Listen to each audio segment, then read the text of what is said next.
दोस्तों, क्या कभी ऐसा हो सकता है कि पानी में चलने वाले जहाज़ों को खींचकर पहाड़ पर चढ़ाया जा सके? हाँ, ऐसा हर रोज़ होता है पनामा कैनाल पर। पनामा कैनाल एक मास्टरपीस है।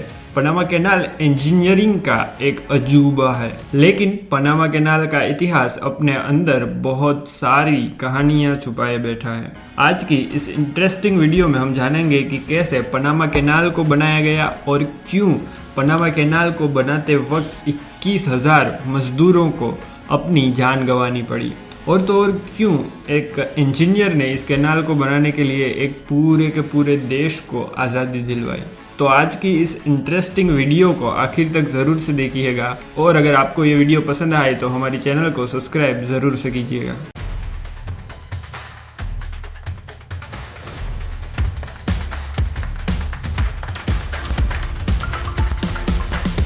And 40% of all US container traffic passes through the Panama Canal. Panama canal Atlantic ocean और पैसिफिक ओशन को जोड़ती है। पहले के समय में अगर शिप्स को इस तरफ से यहाँ पर जाना होता था तो उन्हें इस रास्ते से गुजरना पड़ता था। लेकिन पनामा कैनाल बन जाने की वजह से अब सारी शिप्स इस रास्ते से गुजरती है। पहले का जो लंबा रास्ता था उसमें सामान पहुंचाने में टाइम भी ज़्यादा लगता था और खर्च भी ज़्यादा होता था। पनामा कैनाल पनामा देश की 80 किलोमीटर लंबी एक स्ट्रिप है और ये बिल्कुल पहाड़ी इलाका है। ये इलाका सी लेवल से 26 फीट की ऊंचाई पर मौजूद है, इसीलिए यहाँ पर एक कैनाल बनाना बहुत ही मुश्किल है। लेकिन यहाँ पर जो कैनाल है वो कैसे काम करती है, उसकी इंजीनियरिंग के बारे में जानने से पहले आइए जानते हैं कि इस कैनाल को बनवाया किसने और कैसे। ट्रेड रूट को आसान बनाने के लिए कई सारे राष्ट्र एक कैनाल बनाने का ख्वाब 18वीं सदी से ही देख रहे थे। स्पेनिश एम्पायर से लेकर अमेरिका और ग्रेट ब्रिटेन ने भी यहाँ पर एक कैनाल बनाने में इंटरेस्ट दिखाया था। लेकिन सबसे अच्छा और सबसे बड़ा प्रयास किया था फ्रांस ने। 1 जनवरी 1881 को यहाँ पर फ्रांस गवर्नमेंट ने एक कैनाल बनाने के लिए एक इंजीनियर फर्डिनांड को भेजा। ये प्रोजेक्ट फर्डिनांड के हाथों में सौंपा गया था और फर्डिनांड के साथ ही साथ इस पूरे प्रोजेक्ट पर एक और इंजीनियर काम कर रहे थे जिसका नाम था फिलिप। अब जो फर्डिनांड है उन्होंने यहाँ पर पहले से ही एक कैनाल बनाई हुई थी, इसीलिए उन्हें इस प्रोजेक्ट का चीफ इंजीनियर बनाया गया था। लेकिन उन्होंने जो कैनाल बनाई थी वो सुएज कैनाल थी, वहाँ पर फ्लैट लैंड थी। लेकिन यहाँ की बात बिल्कुल ही अलग थी। फर्डिनांड का ऐसा कहना था कि यहाँ पर हम ज़मीन को सी लेवल तक काट कर यहाँ पर एक कैनाल बनाएंगे, और फिलिप का ऐसा कहना था कि हम ज़मीन को सी लेवल तक काट नहीं सकते, क्यों ना शिप्स को ही एलिवेट करके ऊपर तक ले जाया जाए। फिलिप, इस इंजीनियर का नाम आप लोग याद ज़रूर रखिएगा, क्योंकि ये आगे हमारी कहानी में जाकर अमेरिका को बेवकूफ़ बनाएगा और एक पूरे के पूरे देश को यहाँ पर कैनाल बनवाने के लिए आज़ादी दिलवाएगा, और साथ ही साथ ये आगे जाके इसी प्रोजेक्ट का चीफ इंजीनियर भी बन जाएगा। अपनी कहानी पर वापस आए तो फर्डिनांड ने फिलिप्स के इस शिप्स को एलिवेट करने के आइडिया को पूरी तरह से नकार दिया था। फर्डिनांड अभी अभी इजिप्ट में एक कैनाल बनाकर आ रहे थे, तो वो इस प्रोजेक्ट को लेकर पूरे जोश में थे। लेकिन इजिप्ट में जो कैनाल उन्होंने बनाई थी वहाँ पर फ्लैट लैंड थी, लेकिन यहाँ पर पनामा में पहाड़ी इलाका प्लस जंगल था, तो उनके लिए यहाँ पर खुदाई करना बिल्कुल भी आसान नहीं होने वाला था। फाइनली 1 जनवरी 1881 को फर्डिनांड एंड टीम ने यहाँ पर कैनाल बनाने के लिए डिगिंग स्टार्ट कर दी थी। 7 सालों तक चले इस प्रोजेक्ट में फर्डिनांड तो सिर्फ 2 बार ही यहाँ पर साइट की विजिट के लिए आए थे। लेकिन जो मजदूर यहाँ पर काम कर रहे थे उनके लिए यहाँ पर जीना और काम करना बद से बदतर होता जा रहा था, क्योंकि ये पहाड़ी इलाका था तो ये बिल्कुल ही पत्थरों से घिरा हुआ था, जिन्हें वे हाथों से काट रहे थे बिना किसी बड़ी मशीन के। और दूसरी ओर यहाँ के जंगलों में मच्छर बहुत ही ज़्यादा थे, इसीलिए कई मजदूर बीमार हो रहे थे और यहाँ पर हर रोज़ 40 से 50 मजदूरों की मौत मलेरिया की वजह से हो रही थी। और 7 साल तक चले इस प्रोजेक्ट में लगभग 20,000 से भी ज़्यादा मजदूरों ने अपनी जान गंवाई थी। जब 7 सालों के बाद भी उन्हें यहाँ पर इस प्रोजेक्ट में सफलता नहीं मिल रही थी, तब फर्डिनांड को फिलिप्स का शिप्स को एलिवेट करने का आइडिया याद आता है, लेकिन इस समय तक बहुत देर हो चुकी थी क्योंकि 1889 में जो फ्रेंच कंपनी यहाँ पर फंड प्रोवाइड कर रही थी वो बैंकरप्ट हो जाती है, जिसकी वजह से यहाँ पर सारा काम बंद हो जाता है, सारे वर्कर्स को भी वापस बुला लिया जाता है। इन सब में सिर्फ फिलिप एक अकेला इंसान था जिसने अपने इस ड्रीम प्रोजेक्ट पर गिव अप नहीं किया। इससे हमें पता चलता है कि एक इंसान चाहे तो क्या नहीं कर सकता। फिलिप का ये नेवर गिव अप एटीट्यूड बहुत ही कमाल का था। इसके बाद फिलिप यहाँ पर कैनाल बनाने की सारी जिम्मेदारी अपने कंधों पर उठाता है और उसी समय के दौरान अमेरिका के प्रेसिडेंट थे टेडी रूजवेल्ट और वो यहाँ पर एक कैनाल बनाने में इंटरेस्टेड थे, लेकिन अमेरिकन गवर्नमेंट यहाँ पर निकरागुआ में एक कैनाल बनाना चाहती थी। उसके बाद क्या, फिलिप अमेरिकन गवर्नमेंट से बात करने के लिए पहुंच जाता है और अमेरिकन गवर्नमेंट को उसे मनाना था कि वो कैनाल निकरागुआ में नहीं पनामा में बनाए। तो फिलिप लिटरली उनसे ऐसा कहता है कि आप लोग जहाँ पर कैनाल बनाना चाहते हैं निकरागुआ में, वहाँ पर एक इरप्टेड वोल्केनो मौजूद है और अगर आपको मेरी बात पर यकीन नहीं है तो आप निकरागुआ के स्टैम्प को देख लीजिए, उस पर भी तो एक वोल्केनो मौजूद है। हालांकि ऐसा था नहीं कि निकरागुआ में कोई भी इरप्टेड वोल्केनो था नहीं, लेकिन अमेरिकन गवर्नमेंट फिलिप की बात पर राजी हो जाती है। लिटरली ये बंदा अमेरिकन गवर्नमेंट को बेवकूफ़ बनाता है। उसके बाद फिलिप अमेरिकन गवर्नमेंट को पनामा में कैनाल बनाने के लिए ऑफ कोर्स मना लेता है, लेकिन यहाँ पर एक और प्रॉब्लम थी।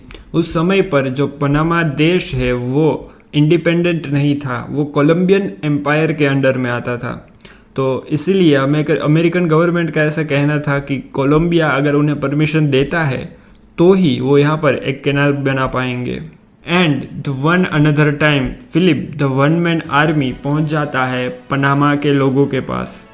वहां पर जाकर ये इंसान पनामा के लोगों को उकसाता है अपनी इंडिपेंडेंस की मांग करने के लिए। साथ ही साथ ये वहां पर जाकर पनामा के लोगों का ही एम्बेसडर बन बैठता है और वहां के लोगों को यहाँ तक उसने कन्विंस कर लिया कि जब वो बोले तभी वहां के लोग एक साथ प्रोटेस्ट छेड़ दें। इस समय के दौरान अमेरिका कोलंबिया से परमिशन मांगता है वहाँ पर एक कैनाल बनाने की और कोलंबियन एम्पायर इस परमिशन को डिनाई कर देते हैं और अमेरिकन डिप्लोमेट्स फिर से वापस लौट आते हैं। लेकिन फिलिप और प्रेसिडेंट रूजवेल्ट की बैकडोर डील हुई थी जिसमें पनामा की इंडिपेंडेंस में अमेरिका मदद करेगा और रूजवेल्ट ने इस डील को एक्सेप्ट भी किया था। और ठीक वैसा ही होता है जब फिलिप पनामा के लोगों को कहकर वहाँ पर प्रोटेस्ट करवाता है, तभी अमेरिकन आर्मी पनामा की बॉर्डर्स को ब्लॉक कर देती है और 3 नवंबर 1903 को पनामा एक इंडिपेंडेंट कंट्री बन जाती है। तभी फिलिप, क्योंकि वो वहाँ के लोगों का एम्बेसडर था, वो पनामा की 80 किलोमीटर लंबी एक स्ट्रिप अमेरिकन गवर्नमेंट को दे देता है। इस बात पर पनामा के लोगों ने उसका बहुत विरोध किया था, लेकिन उस समय पर उसका कोई खास असर नहीं हुआ था।